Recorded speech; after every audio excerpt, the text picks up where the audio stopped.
যুক্তরাষ্ট্র ইরান আলোচনায় অগ্রগতি, পরমাণু চুক্তির মূলনীতির বিষয়ে সমঝোতা, সরকার উৎখাতের মার্কিন ষড়যন্ত্র সফল হবে না, খামেনির কড়া হুঁশিয়ারি। অস্ত্র সমর্পণে ইসরায়েলের ৬০ দিনের আলটিমেটাম, হামাসের প্রত্যাখ্যান, গাজায় আবারও শুরু হতে পারে পূর্ণমাত্রার আগ্রাসন, ১ ইঞ্চিও পিছু না হটার হুঁশিয়ারি তেল আবিবের। যুদ্ধ বন্ধের আলোচনার মধ্যে ইউক্রেন জুড়ে ভয়াবহ হামলা রাশিয়ার, এক রাতে ৪ শতাধিক ড্রোন ও ২৯টি ক্ষেপণাস্ত্র নিক্ষেপ, মস্কোর জ্বালানি স্থাপনায় কিয়েভের পাল্টা আঘাত। এবং সৌদি আরবের আকাশে দেখা গেছে পবিত্র রমজান মাসের চাঁদ। মধ্যপ্রাচ্যে সিয়াম সাধনা শুরু আজ। ইন্দোনেশিয়া, মালয়েশিয়া ও অস্ট্রেলিয়ায় রোজা শুরু বৃহস্পতিবার।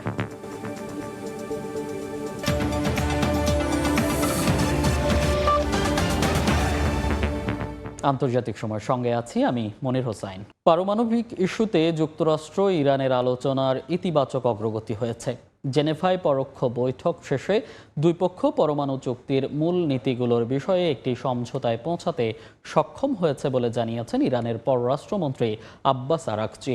এর মধ্যেই ইরানের সর্বোচ্চ ধর্মীয় নেতা আয়াতুল্লাহ আলী খামেনি দাবি করেছেন, পারমাণবিক আলোচনার আড়ালে ইরানের ক্ষমতাকে শূন্যে নামিয়ে আনার ধূর্ত পরিকল্পনা করছে যুক্তরাষ্ট্র। ইরানের সরকার উৎখাতের মার্কিন পরিকল্পনা সফল হবে না বলেও সাফ জানিয়ে দেন তিনি। এদিকে যুক্তরাষ্ট্র সামরিক হামলা চালালে ইরানকে সহযোগিতার ঘোষণা দিয়েছে আফগানিস্তানের তালেবান। সুইজারল্যান্ডের জেনেভায় ইরান ও যুক্তরাষ্ট্রের মধ্যে পরমাণু ইস্যুতে দ্বিতীয় দফার পরোক্ষ আলোচনা চলে প্রায় ৪ ঘণ্টা। জেনেভায় ওমানের দূতাবাসের এই বৈঠকে ইরানি প্রতিনিধি দলের নেতৃত্বে ছিলেন পররাষ্ট্রমন্ত্রী আব্বাস আরাকচি। অন্যদিকে যুক্তরাষ্ট্রের পক্ষের নেতৃত্বে ছিলেন মধ্যপ্রাচ্যের বিশেষ দূত স্টিভ উইটকফ এবং মার্কিন প্রেসিডেন্ট ডোনাল্ড ট্রাম্পের জামাতা জ্যারেড কুশনার। বৈঠকে দুই পক্ষই ওমানের মধ্যস্থতাকারীদের মাধ্যমে পারমাণবিক ইস্যুতে নিজেদের প্রস্তাব বিনিময় করেছে। আলোচনায় দুই দেশের পরমাণু বিজ্ঞানী, আইন বিশেষজ্ঞ এবং অর্থনীতিবিদরা উপস্থিত ছিলেন। বৈঠক শেষে ইরানের পররাষ্ট্রমন্ত্রী আব্বাস আরাকচি জানান, কারিগরি অনেক দিক এখনো বাকি থাকলেও আলোচনার মূল ভিত্তি বা প্রধান নীতিগুলোর বিষয়ে দুই দেশই একমত হতে পেরেছে। তিনি আবারও দাবি করেন, তেহরান পারমাণবিক অস্ত্র তৈরি বা অর্জনের কোনো চেষ্টা করছে না। বৈঠক শেষে জেনেভায় এক অনুষ্ঠানে আরাকচি জানান, ইরান সবসময় শান্তিপূর্ণ পারমাণবিক কর্মসূচিতে বিশ্বাস করে, তবে যে কোনো পরিস্থিতিতে ইরান নিজের আত্মরক্ষায় প্রস্তুত বলেও হুঁশিয়ারি দিয়েছেন তিনি। যুক্তরাষ্ট্র এবং কিছু ইউরোপীয় দেশ ইরানের বিরুদ্ধে অবৈধ নিষেধাজ্ঞা আরোপ, সামরিক হুমকি, শক্তি প্রদর্শন ও যুক্তরাষ্ট্রের নির্দেশে অঞ্চলে উল্লেখযোগ্য সামরিক মোতায়েনের মতো পদক্ষেপ অব্যাহত রাখছে। এসব কার্যক্রম জাতিসংঘের সংবিধান ধারা ২ অনুচ্ছেদ ৪-এ উল্লেখিত হুমকি বা বল প্রয়োগের নিষেধাজ্ঞার ধারাবাহিক লঙ্ঘন এবং এগুলোকে অবিলম্বে ও শর্তহীনভাবে শেষ করতে হবে। পারমাণবিক আলোচনার মধ্যেই যুক্তরাষ্ট্রের বিরুদ্ধে কঠোর অবস্থান বজায় রেখেছেন ইরানের সর্বোচ্চ নেতা আয়াতুল্লাহ আলী খামেনি। এ সময় তিনি অভিযোগ করেন, পরমাণু আলোচনার আড়ালে ইরানের ক্ষমতাকে শূন্যে নামিয়ে আনার অপচেষ্টা করছে যুক্তরাষ্ট্র। তবে মার্কিন প্রেসিডেন্ট ডোনাল্ড ট্রাম্প ইরানকে ধ্বংস করতে পারবে না বলে হুঁশিয়ারি দিয়েছেন খামেনি। প্রতিরোধমূলক অস্ত্র আমাদের দেশের অন্যতম প্রয়োজন। যুক্তরাষ্ট্র এ বিষয়ে কোনো কারণ ছাড়াই হস্তক্ষেপ করছে। তারা আমাদের পরিসীমা নির্ধারণ করে দিচ্ছে। এর সঙ্গে যুক্তরাষ্ট্রের কোনো সম্পর্ক নেই। এটি ইরানি জাতির ব্যক্তিগত বিষয়।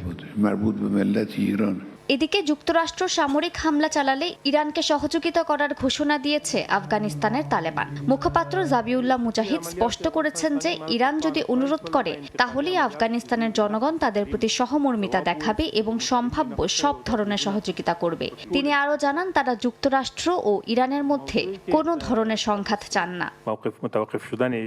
মালিহা সুহরওয়ার্দী, সময় সংবাদ। ৬০ দিনের মধ্যে নিরস্ত্রীকরণের ইসরায়েলের দেয়া আলটিমেটাম সরাসরি প্রত্যাখ্যান করেছে ফিলিস্তিনের স্বাধীনতাকামী সংগঠন হামাস। ফিলিস্তিনি জনগণ কখনো আত্মসমর্পণ করে না বলে হুঁশিয়ারি দিয়েছে গোষ্ঠীটি। এতে গাজায় আবারও ইসরায়েলের পূর্ণমাত্রার আগ্রাসনের আশঙ্কা তৈরি হয়েছে। হামাস সম্পূর্ণভাবে নিরস্ত্র না হওয়া পর্যন্ত গাজা থেকে ১ ইঞ্চিও পিছু না হটার হুঁশিয়ারি দিয়েছেন ইসরায়েলের প্রতিরক্ষা মন্ত্রী। হামাসের শেষ সুড়ঙ্গ ধ্বংস না হওয়া পর্যন্ত কঠোর অবস্থানে থাকার হুঁশিয়ারিও দিয়েছেন তিনি। এর মধ্যেই উপত্যকাটির জাবালিয়া ইসরায়েলের ড্রোন হামলায় ১৪ বছর বয়সী এক ফিলিস্তিনি কিশোর নিহত হয়েছে। গেল বছরের অক্টোবরে শুরু হওয়া যুদ্ধবিরতির তোয়াক্কা না করে একের পর এক হামলা চালিয়ে যাচ্ছে ইসরায়েলি সেনাবাহিনী। যদিও নানা অজুহাতে এসব হত্যার দায় কাটানোর চেষ্টা করেছে নেতানিয়াহু প্রশাসন। এবার যুদ্ধবিরতির মধ্যেই উপত্যকাটিতে নতুন করে যুদ্ধ শুরুর হুঁশিয়ারি দিয়েছে তেল আবিব। ফিলিস্তিনের স্বাধীনতাকামী সংগঠন হামাসকে সম্পূর্ণরূপে নিরস্ত্রীকরণের জন্য 60 দিনের আলটিমেটাম দেওয়া হয়েছে।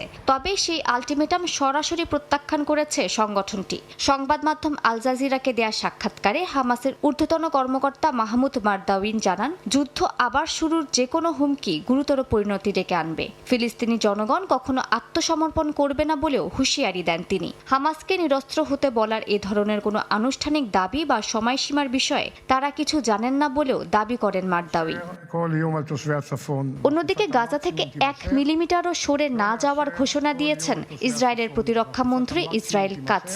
হুঁশিয়ারি দিয়ে বলেন, হামাস সম্পূর্ণ নিরস্ত্র না হওয়া পর্যন্ত ইয়েলো লাইন থেকে ইসরায়েলি সেনা প্রত্যাহার হবে না। কাটস আরও জানান, শেষ সুড়ঙ্গ ধ্বংস না হওয়া পর্যন্ত হামাসকে থাকতে দেয়া হবে না। দ্বিতীয় ধাপে ওই লাইন থেকে ধীরে ধীরে সেনা প্রত্যাহারের কথা থাকলেও তা নিরস্ত্রীকরণের শর্ত সাপেক্ষ বলেও জানান তিনি।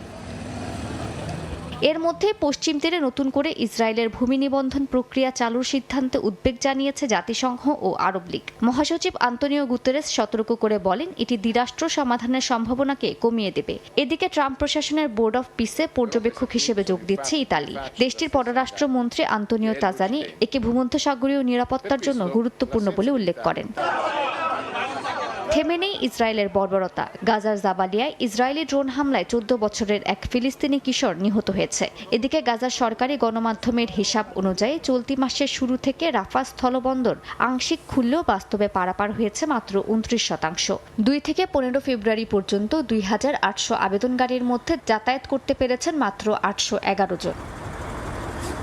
মালিহা সুহরওয়ার্দী, সময় সংবাদ। ইউক্রেন জুড়ে এক রাতেই 4 শতাধিক ড্রোন ও 29টি ক্ষেপণাস্ত্র হামলা চালিয়েছে রাশিয়া। এই ঘটনায় বেশ কয়েকজন বেসামরিক নাগরিক হতাহত হয়েছেন। জবাবে ইউক্রেনও রাতভর রাশিয়ার জ্বালানি অবকাঠামো লক্ষ্য করে ড্রোন হামলা চালায়। এতে তেলজাত পণ্যের একটি সংরক্ষণ ট্যাঙ্ক ক্ষতিগ্রস্ত হয়েছে বলে জানা গেছে। এর মধ্যেই সুইজারল্যান্ডের জেনেভায় রাশিয়া, ইউক্রেন ও যুক্তরাষ্ট্রের মধ্যে যুদ্ধপন্থের আলোচনা অনুষ্ঠিত হয়েছে। তবে আলোচনা অত্যন্ত উত্তেজনাপূর্ণ ছিল বলে জানিয়েছে বিভিন্ন গণমাধ্যম।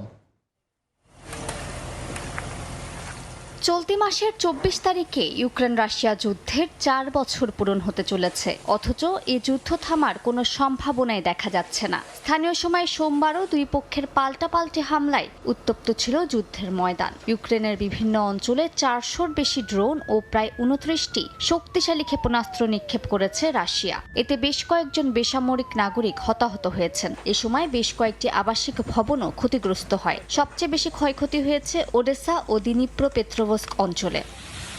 জবাবে ইউক্রেনও রাতভর রাশিয়ার জ্বালানি অবকাঠামো লক্ষ্য করে ড্রোন হামলা চালায়। রাশিয়ার ক্রাসনোদার ক্রাই অঞ্চলের স্থানীয় কর্তৃপক্ষ জানায়, ড্রোন হামলার লক্ষ্যই ছিল ইলস্কি তেল শোধনাগার। এতে তেলজাত পণ্যের একটি সংরক্ষণ ট্যাঙ্ক ক্ষতিগ্রস্ত হয়েছে বলে জানা গেছে। এই ঘটনায় শিশুসহ বেশ কয়েকজন হতাহত হয়েছেন।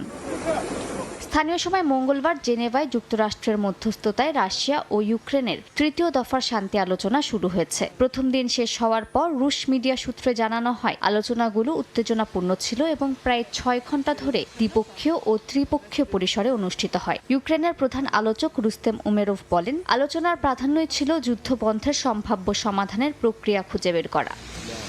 ইউক্রেনের নিরাপত্তা সংস্থা এসবিওতে বড় ধরনের শুদ্ধি অভিযান শুরু করেছেন প্রেসিডেন্ট ভলোদিমির জেলেনস্কি। রাষ্ট্রের স্বার্থবিরোধী কার্যক্রমে জড়িতদের সরিয়ে দিতে নির্দেশ দিয়েছেন তিনি। সামাজিক মাধ্যম এক্সে দেয়া বার্তায় তিনি জানান, প্রথম উপপ্রধান আলেকজান্ডার পোকলাদের সঙ্গে বৈঠক করে সংস্থার ভেতরে ইউক্রেনের বদলে অন্য স্বার্থে কাজ করা ব্যক্তিদের অপসারণে ব্যবস্থা নিতে বলা হয়েছে। মালিহা সুহরওয়ার্দী, সময় সংবাদ। ইউক্রেনের জ্বালানি স্থাপনা লক্ষ্য করে একের পর এক ড্রোন ও ক্ষেপণাস্ত্র হামলা চালাচ্ছে রাশিয়া। এতে ইউক্রেনের সঞ্চালন ব্যবস্থা মারাত্মক চাপে পড়েছে। প্রশ্ন উঠছে, বিদ্যুৎ অবকাঠামো লক্ষ্য করে চালানো হামলার পেছনে দীর্ঘমেয়াদী কোনো সামরিক কৌশল আছে কিনা? জ্বালানি ব্যবস্থাকে ভেঙে দিয়ে শিল্প ও সামরিক সক্ষমতা দুর্বল করাই কি মূল লক্ষ্য মস্কোর? 2022 সালের শীত থেকেই ইউক্রেনের বিদ্যুৎ অবকাঠামো লক্ষ্য করে রাশিয়ার হামলা শুরু। প্রথম দফায় ব্যাপক ক্ষতি হলেও গ্রিড পুরোপুরি ভাঙেনি। তবে টানা কয়েক বছরের ড্রোন ও ক্ষেপণাস্ত্র হামলায় এখন সঞ্চালন ব্যবস্থা মারাত্মক চাপে। 20 থেকে 30 কিলোমিটার ফ্রন্ট লাইনের ভেতরে কার্যকর গ্রিড নেই বললেই চলে। ইউক্রেনের বিদ্যুৎ উৎপাদনের মেরুদণ্ড পারমাণবিক বিদ্যুৎ কেন্দ্র। ইনারগোয়াটম পরিচালিত কেন্দ্রগুলো থেকে সম্ভাব্য 8 থেকে 10 গিগাওয়াটের মধ্যে বর্তমানে উৎপাদন নেমে এসেছে প্রায় 6 গিগাওয়াটে। ইউনিটগুলো দ্রুত ক্ষয়প্রাপ্ত হচ্ছে, যা শিল্প খাতের জন্য অশনি সংকেত। বিশ্লেষকদের মতে মস্কোর কৌশল ইউক্রেনের শিল্পের ভিত দুর্বল করা। এতে সামরিক সক্ষমতাও দীর্ঘমেয়াদে কমবে। ঐক্যবদ্ধ গ্রিড ভেঙে পড়লে পুনর্গঠন সম্ভব, কিন্তু তা নির্ভর করবে স্থিতিশীলতা, বিনিয়োগ ও আন্তর্জাতিক সহায়তার উপর। শিল্পোন্নত প্রতিবেশীর সঙ্গে প্রতিযোগিতায় পিছিয়ে পড়ার ঝুঁকিও বাড়বে। 90-এর দশকে জ্বালানি ঘাটতিতে জর্জরিত জর্জিয়াতে বহু কারখানা বন্ধ হয়ে যায়। রেল ও মেট্রো সীমিত সময়ে চলত। ইউক্রেনেও যদি 8 থেকে 10 গিগাওয়াট ঘাটতি অব্যাহত থাকে, যেখানে মোট চাহিদা প্রায় 16 গিগাওয়াট, তবে 40 থেকে 50% ঘাটতি শিল্পভিত্তিকে স্থায়ীভাবে দুর্বল করতে পারে। তখন অর্থনীতি, কৃষি ও সেবা খাতে সরে যাবে। ভারী যন্ত্র, ধাতু, প্রতিরক্ষা উৎপাদন কমে আসবে। ইউরোপীয় আন্তঃসংযোগ কি ভরসা হতে পারে? বিশেষজ্ঞদের মতে এক্ষেত্রে প্রযুক্তিগত সীমাবদ্ধতা বড় বাধা। আন্তঃসীমান্ত লাইনের সক্ষমতা সীমিত। এছাড়া মধ্য ও পূর্ব ইউরোপের উৎপাদন সক্ষমতাও টানটান। সাময়িক সহায়তা মিললেও তা টেকসই নয়। তাছাড়া আমদানি বিদ্যুৎ উচ্চ মূল্যে কিনতে হচ্ছে। শিল্প খাতে ইউনিট প্রতি খরচ কয়েক গুণ বেড়েছে। ফলে বিদ্যুৎ ঘাটতির পাশাপাশি উৎপাদন ব্যয় বেড়ে প্রতিযোগিতা কমছে, যা ভারী শিল্পের টিকে থাকা কঠিন করে তোলে। রাইসা জান্নাত, সময় সংবাদ। সৌদি আরব সহ মধ্যপ্রাচ্যে পবিত্র রমজানের চাঁদ দেখা গেছে। বুধবার থেকে রোজা শুরু। সৌদি আরবের ঘোষণার পরপরই সংযুক্ত আরব আমিরাত, কাতার, কুয়েত ও বাহরাইন সহ মধ্যপ্রাচ্যের আরও কয়েকটি দেশ একই সিদ্ধান্ত জানায়। চাঁদ দেখা না যাওয়ায় বৃহস্পতিবার থেকে রমজান শুরুর ঘোষণা দিয়েছে তুরস্ক, মালয়েশিয়া, সিঙ্গাপুর, অস্ট্রেলিয়া, ফ্রান্স সহ বেশ কয়েকটি দেশ। সৌদি আরব থেকে বিস্তারিত আরিফুর রহমানের রিপোর্টে। সৌদি আরব সহ মধ্যপ্রাচ্যের বিভিন্ন দেশে পবিত্র রমজান মাসের চাঁদ দেখা গেছে। ফলে বুধবার থেকে দেশগুলোতে শুরু হচ্ছে রোজা পালন। ধর্মপ্রাণ মুসলমানদের মাঝে পবিত্র এ মাসকে ঘিরে প্রস্তুতির শেষ নেই। দেশটির বিভিন্ন অঞ্চলে সূর্যাস্তের পর পর্যবেক্ষণ কমিটি চাঁদ দেখার কার্যক্রম পরিচালনা করে। প্রাপ্ত সাক্ষ্য প্রমাণ যাচাই বাছাই শেষে আদালত রমজান শুরুর ঘোষণা দেন। এর মাধ্যমে সৌদি আরব জুড়ে তারাবির নামাজ আদায় ও সিয়াম পালনের প্রস্তুতি শুরু হয়েছে। প্রথম রোজা পালনের মধ্য দিয়ে বুধবার থেকে মধ্যপ্রাচ্য জুড়ে আনুষ্ঠানিকভাবে শুরু হচ্ছে পবিত্র রমজানের যাত্রা। সৌদি আরবের ঘোষণার পরপরই সংযুক্ত আরব আমিরাত, কাতার, কুয়েত ও বাহরাইন সহ মধ্যপ্রাচ্যের আরও কয়েকটি দেশ একই সিদ্ধান্ত জানায়। ফলে পুরো অঞ্চলেই একযোগে শুরু হচ্ছে সিয়াম সাধনা। তবে চাঁদ দেখা না যাওয়ায় বৃহস্পতিবার থেকে রমজান শুরুর ঘোষণা দিয়েছে তুরস্ক, মালয়েশিয়া, সিঙ্গাপুর, অস্ট্রেলিয়া, ফ্রান্স সহ বেশ কয়েকটি দেশ। রমজান মুসলমানদের জন্য সংযম, আত্মশুদ্ধি ও ইবাদতের মাস। মসজিদগুলোতে তারাবির জামাত আর পরিবারে থাকবে ইফতার ও সাহরির বিশেষ প্রস্তুতি। আরিফুর রহমান, সময় সংবাদ, সৌদি আরব। আন্তর্জাতিক সময় আরও থাকছে। ভারত ফ্রান্স সম্পর্কের নতুন মাইল ফলক, যৌথভাবে ক্ষেপণাস্ত্র, উন্নত প্রতিরক্ষা সরঞ্জাম তৈরির ঘোষণা। ইমানুয়েল ম্যাক্রোর মুম্বাই সফরে দুই দেশের চুক্তি সই।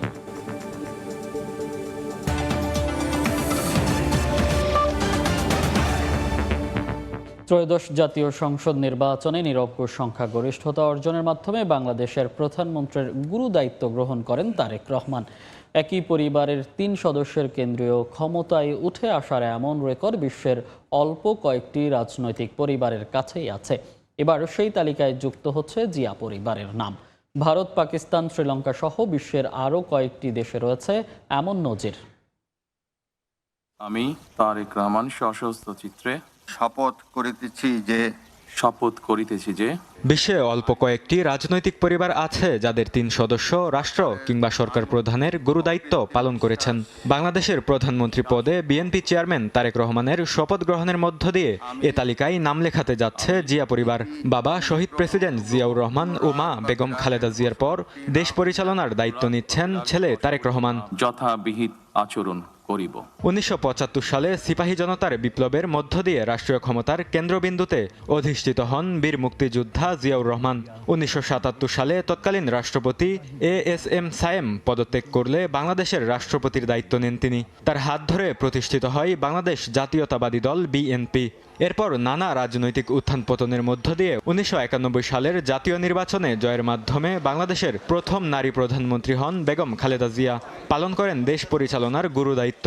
তার মৃত্যুর পর বিএনপির হাল ধরেন ছেলে তারেক রহমান। ত্রয়োদশ জাতীয় সংসদ নির্বাচনে তার নেতৃত্বে নিরঙ্কুশ সংখ্যাগরিষ্ঠতা অর্জন করে দলটি।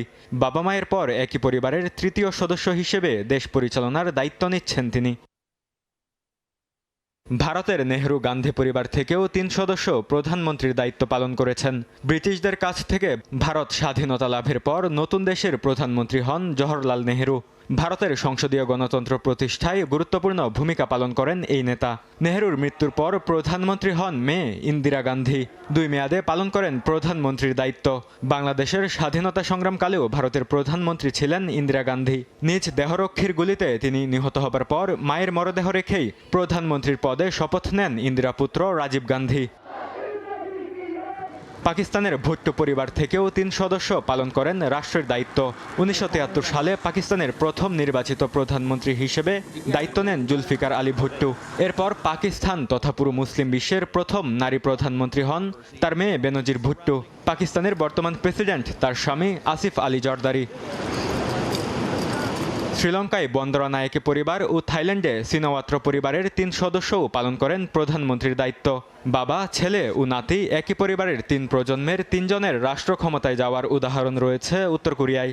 1948 সাল থেকে উত্তর কোরিয়া শাসন করে আসছে কিম পরিবার। এছাড়া গ্রিস, নিকারাগুয়া ও পেরুতেও একই পরিবারের 3 সদস্য পালন করেছেন রাষ্ট্রের দায়িত্ব। বরকতুল্লাহ, সময় সংবাদ। ভারত ফ্রান্স অংশীদারিত্বের কোনো সীমানা নেই বলে মন্তব্য করেছেন ভারতের প্রধানমন্ত্রী নরেন্দ্র মোদী। ফরাসি প্রেসিডেন্ট ইমানুয়েল ম্যাক্রোর সঙ্গে বৈঠকে মোদী জানান, নয়াদিল্লি প্যারিসের দ্বিপাক্ষিক সম্পর্ক বৈশ্বিক শান্তির জন্য গুরুত্বপূর্ণ।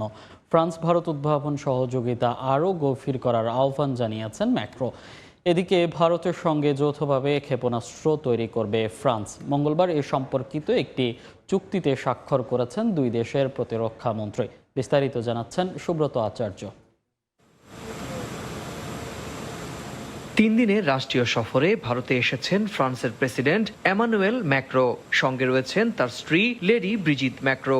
2017 সালে ক্ষমতায় আসার পর চতুর্থবার ভারত সফরে ফ্রান্সের প্রেসিডেন্ট।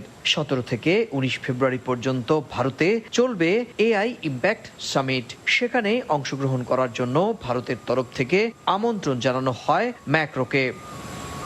স্থানীয় সময় মঙ্গলবার ভারতের প্রধানমন্ত্রী নরেন্দ্র মোদী এবং ম্যাক্রো ডিজিটাল মাধ্যমে ভারতে নির্মিত প্রথম H125 হেলিকপ্টারের অ্যাসেম্বলি লাইন উদ্বোধন করেন। প্রকল্পটি টাটা অ্যাডভান্স সিস্টেম ও এয়ারবাসের যৌথ উদ্যোগে বাস্তবায়িত হচ্ছে। এরপর মুম্বাইয়ে সফররত ফরাসি প্রেসিডেন্ট ইমানুয়েল ম্যাক্রোর সঙ্গে বৈঠক করেন ভারতের প্রধানমন্ত্রী নরেন্দ্র মোদী। যৌথভাবে উৎপাদিত হেলিকপ্টার উঁচু পর্বত অঞ্চল সহ বিভিন্ন ভৌগোলিক পরিবেশে কার্যকর হবে এবং তা রপ্তানির পরিকল্পনা রয়েছে বলেও দাবি করেন Narendra Modi. India France partnership France ভারতের প্রাচীনতম কৌশলগত অংশীদারদের মধ্যে একটি এবং আমরা প্রেসিডেন্ট ইমানুয়েল ম্যাক্রোর সঙ্গে এই কৌশলগত অংশীদারিত্বকে প্রাধান্য দিচ্ছি। আজ আমরা এই সম্পর্ককে বিশেষ বৈশ্বিক কৌশলগত অংশীদারিত্ব হিসেবে উন্নীত করছি। এই অংশীদারিত্ব শুধু কৌশলগত নয়, বরং বর্তমান বিশৃঙ্খল সময়ে এই অংশীদারিত্ব বৈশ্বিক স্থিতিশীলতা বজায় রাখতে সাহায্য করবে। एग्रीमेंट कर रहे हैं। এদিনের দ্বিপাক্ষিক বৈঠকে ভারত ও ফ্রান্স প্রতিরক্ষা ও মহাকাশ সহযোগিতা জোরদারের বিষয়েও একমত হয়। যৌথভাবে হ্যামার ক্ষেপণাস্ত্র উৎপাদন এবং উন্নত প্রতিরক্ষা সরঞ্জাম তৈরির বিষয়ে 2 সরকার প্রধানের মধ্যে আলোচনা হয়।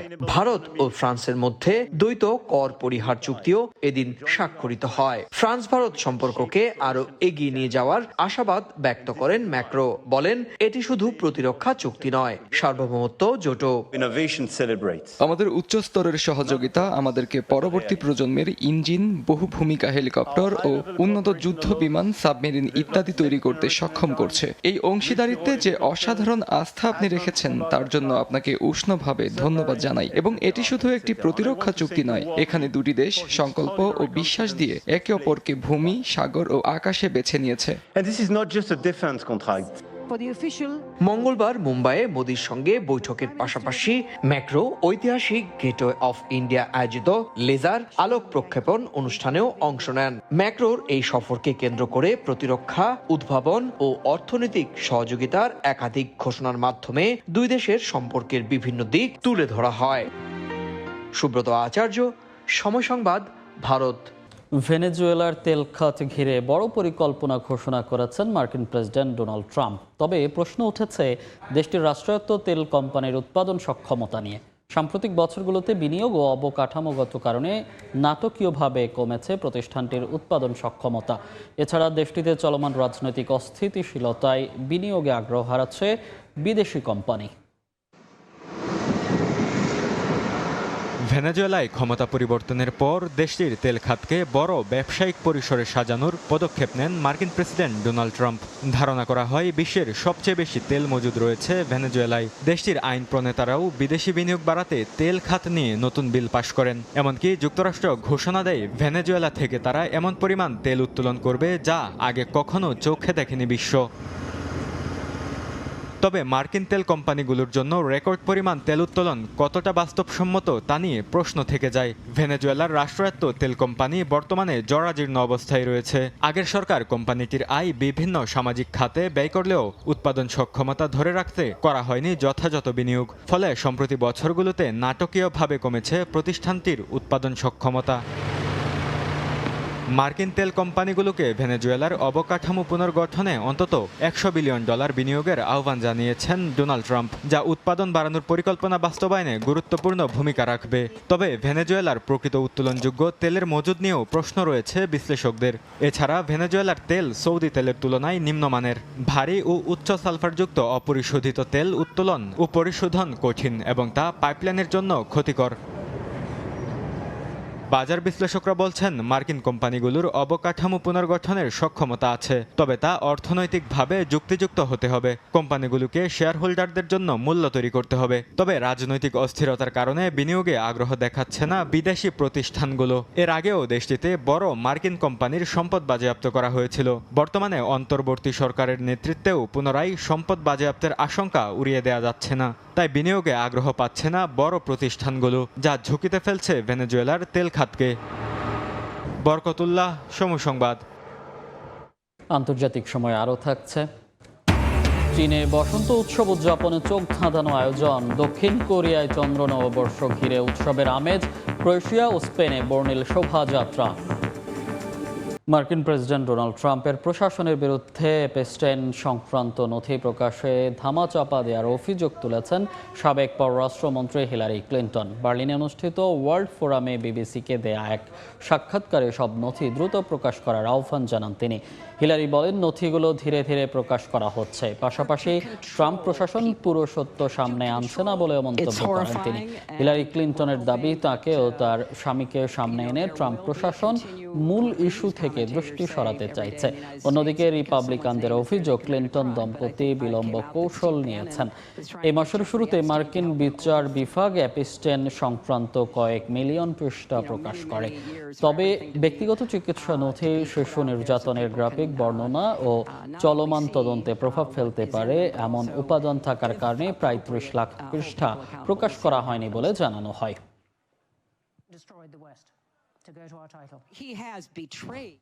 যুক্তরাষ্ট্রের নাগরিক আন্দোলনের প্রভাবশালী নেতা জেসি লুইস জ্যাকসন মারা গেছেন। স্থানীয় সময় মঙ্গলবার সকালে তিনি শেষ নিঃশ্বাস ত্যাগ করেন। মৃত্যুর বিষয়টি নিশ্চিত করেছেন তার ছেলে। স্নায়ুতন্ত্রের রোগে আক্রান্ত হয়ে তিনি দীর্ঘদিন হাসপাতালে ভর্তি ছিলেন। মৃত্যুকালে তার বয়স হয়েছিল 84 বছর। লুইস জ্যাকসন যুক্তরাষ্ট্রের নাগরিক আন্দোলনের অন্যতম নেতা মার্টিন লুথার কিং জুনিয়রের ঘনিষ্ঠ শিষ্য ছিলেন। 80-র দশকে দুবার যুক্তরাষ্ট্রকে প্রেসিডেন্ট পদে প্রতিদ্বন্দ্বিতা করে আলোড়ন সৃষ্টি করেন তিনি। পাকিস্তানের কারাবন্দী সাবেক প্রধানমন্ত্রী ইমরান খানের দৃষ্টিশক্তির উন্নতি হয়েছে বলে দাবি করেছে সরকার নিযুক্ত মেডিকেল বোর্ড। তবে সরকারের এমন স্বাস্থ্য পরীক্ষার রিপোর্ট প্রত্যাখ্যান করেছে ইমরান খানের পরিবার। বোন আলিমা খান সরাসরি দাবি করেছেন সরকারের ওপর তাদের কোনো আস্থা নেই। বাবার দৃষ্টি সমস্যা নিয়ে উদ্বেগ জানিয়েছে ইমরান খানের দুই ছেলে। এদিকে ইমরান খানের রাজনৈতিক দল পিটিআই শারীরিক অসুস্থতাকে রাজনৈতিক স্বার্থে ব্যবহার করছে বলে অভিযোগ করেছেন স্বরাষ্ট্রমন্ত্রী মহসিন নাকভি। आजादी छीननी पड़ती है। গেল কয়েকদিন ধরেই সাবেক প্রধানমন্ত্রী ইমরান খানের শারীরিক অবস্থার অবনতি নিয়ে উত্তপ্ত পাকিস্তানের রাজনৈতিক পরিবেশ। ইমরান খানের ডান চোখের 85% দৃষ্টিশক্তি হারিয়ে গেছে বলে দাবি করেন তার আইনজীবীরা। এরপর সরকার তার জন্য বিশেষ মেডিকেল বোর্ড গঠন করে। আদিয়ালা কারাগারে 5 সদস্যের একটি চিকিৎসক দল ইমরানের স্বাস্থ্য পরীক্ষায় নিয়োজিত আছেন। তারা জানিয়েছে সাবেক প্রধানমন্ত্রীর দৃষ্টিশক্তির উন্নতি হয়েছে। তবে ব্যক্তিগত চিকিৎসক ও পরিবারের প্রতিনিধির উপস্থিতি ছাড়া স্বাস্থ্য পরীক্ষার ফলাফল মেনে নিতে অস্বীকৃতি জানিয়েছে ইমরান খানের বোন আলিমা খান। তিনি বলেন বর্তমান সরকারের ওপর তাদের কোনো আস্থা নেই। পরিবার ছাড়াও বিরোধী জোটের অভিযোগ, খানের অবনতিশীল স্বাস্থ্যের বাস্তব চিত্র আড়াল করতে সরকার তথ্য বিকৃত করার চেষ্টা করছে।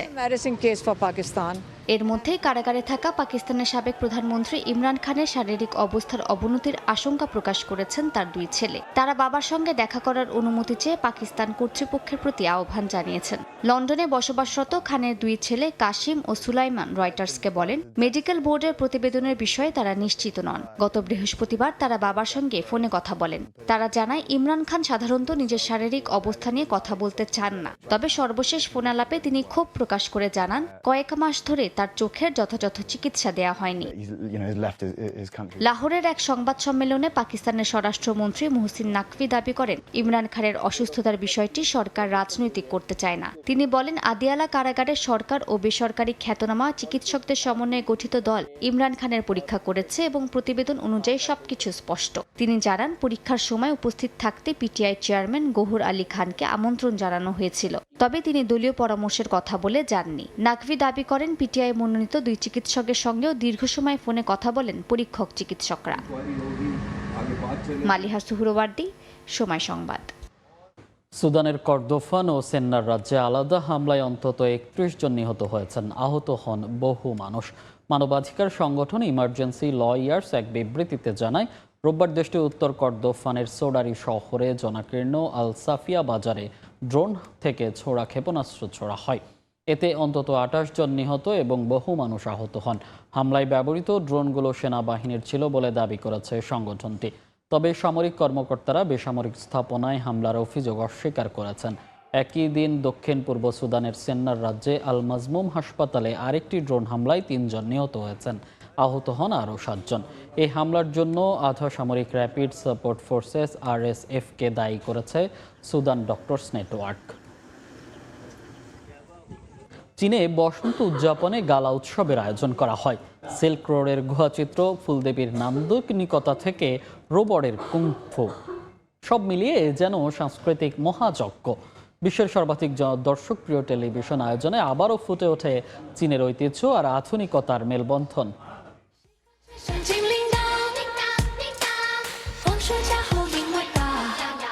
চীনা মিডিয়া গ্রুপের 2026 সালের স্প্রিং ফেস্টিভ্যাল গালায় প্রাচীন পুরাণ যেন নতুন প্রাণ পেল। স্বর্গীয় অশ্ব জিলিয়াংয়ের কাহিনী মঞ্চে তুলে ধরেন কণ্ঠশিল্পী ঝু সেন। সাদা দেহ, লাল কেশর ও সোনালী চোখের সেই পৌরাণিক ঘোড়া, যেটায় আরোহণ করলে মিলত সহস্র বছরের আয়ু। শিশুদের বহুজাতিক ঐতিহ্যবাহী পোশাকের রঙে হয়ে ওঠে শুভ লক্ষণ ও ঐক্যের প্রতীক। হে হুয়াশেন ফুলদেবীদের বন্দনায় নির্মিত নান্দনিক পরিবেশনা দর্শকদের নিয়ে যায় ঋতুচক্রের কাব্যিক ভ্রমণে। এআই সৃষ্ট দৃশ্যপট ও লাইভ প্রজেকশন প্রযুক্তি বদলে দেয় মঞ্চের ঋতু, ফুটিয়ে তোলে প্রকৃতির চিরন্তন প্রাণশক্তি। চন্দ্রবর্ষের 12 মাসের 12 ফুলদেবী, যারা মানবিক গুণাবলী ও সুন্দর জীবনের প্রত্যাশার প্রতীক, নতুন প্রজন্মের সামনে হাজির হয় ঐতিহ্য ও উদ্ভাবনের সেতুবন্ধন হয়ে। সিল্ক রোড এনশিয়েন্ট রিদমস শিরোনামের নৃত্যনাট্য দর্শকদের পৌঁছে দেয় গানসুর দুংহুয়াং নগরীর ইতিহাসে। ইউনেস্কো স্বীকৃত মোগাও গ্রোটোয়েসের গুহাচিত্র ও ভাস্কর্যের নান্দনিকতা মঞ্চে রূপ নেয় ঝলমলে কোরিওগ্রাফিতে। ঐতিহ্যের ছন্দে যুক্ত হয় ভবিষ্যতের প্রযুক্তি। হিউম্যানয়েড, রোবট আর তরুণ কুংফু শিল্পীদের সমন্বিত পরিবেশনা মঞ্চে আনে রুদ্ধশ্বাস এক দৃশ্য। তলোয়ার ও নানচাকু হাতে রোবটদের নিখুঁত গতি, ভারসাম্য ও সমন্বয় যেন জানিয়ে দেয় প্রযুক্তি শুধু যন্ত্র নয়, সৃজনশীলতারও অংশীদার। রাইসা জান্নাত, সময় সংবাদ। ক্রোয়েশিয়ার রিয়েকা শহরে আয়োজিত হয়েছে ঐতিহ্যবাহী আন্তর্জাতিক শোভাযাত্রা। এই কার্নিভালে অংশ নেন ১০০টিরও বেশি দল। এমন রঙিন ও আকর্ষণীয় উৎসবে অংশ নিতে পেরে উচ্ছ্বাস প্রকাশ করেন দর্শনার্থী ও পর্যটকরা। একই দিন স্পেনের ফুয়ের্তেভেন্তুরা দ্বীপেও ভিন্নধর্মী কার্নিভাল আয়োজন করা হয়। অংশগ্রহণকারীদের উদ্দীপনায় কার্নিভালের রঙিন আবহে ভরে ওঠে বন্দর এলাকা।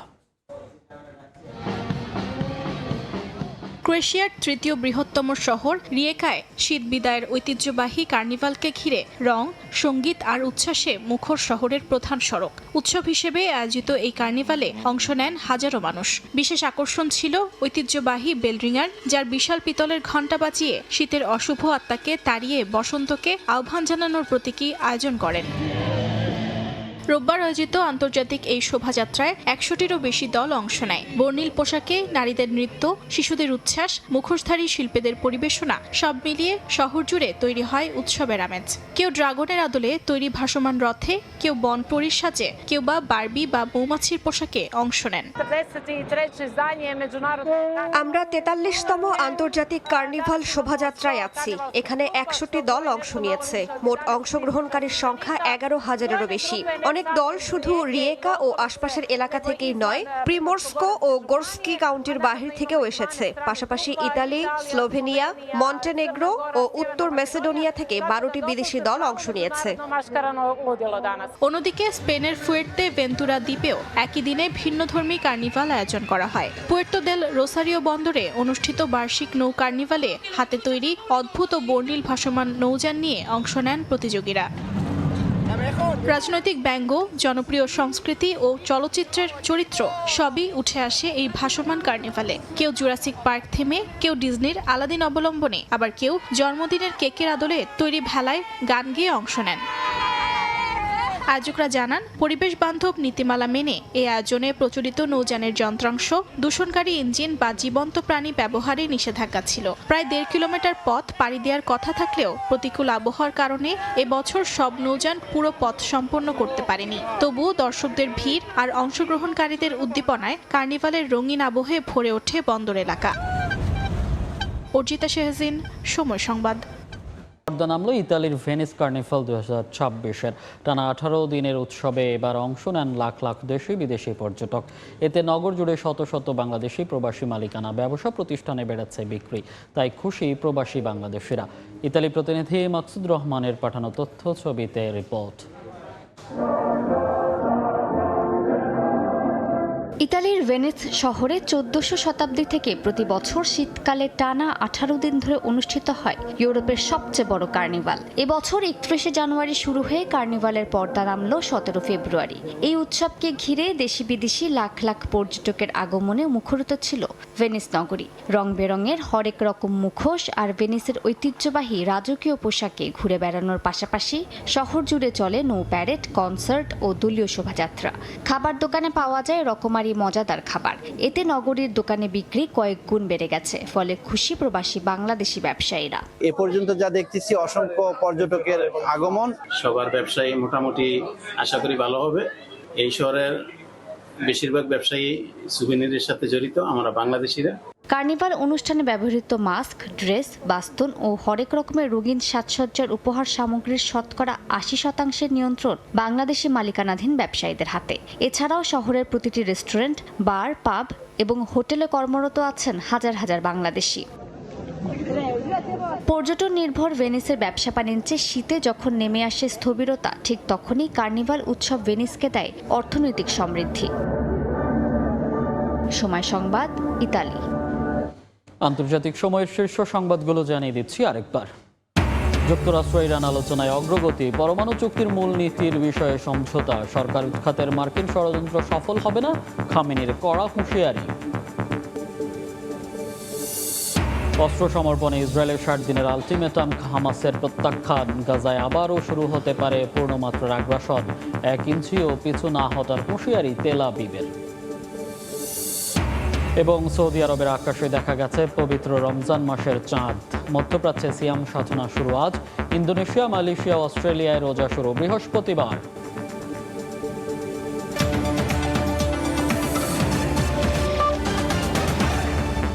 এই ছিল আন্তর্জাতিক সময়ের পর সকাল 10টার সময় সংবাদ নিয়ে সঙ্গে থাকবেন সহকর্মী ইমদাদুল হক। মনির, আপনাকে ধন্যবাদ। সকাল 10টার সময় সংবাদ নিয়ে আসছে কিছুক্ষণ পর, সঙ্গে থাকুন সময়ের।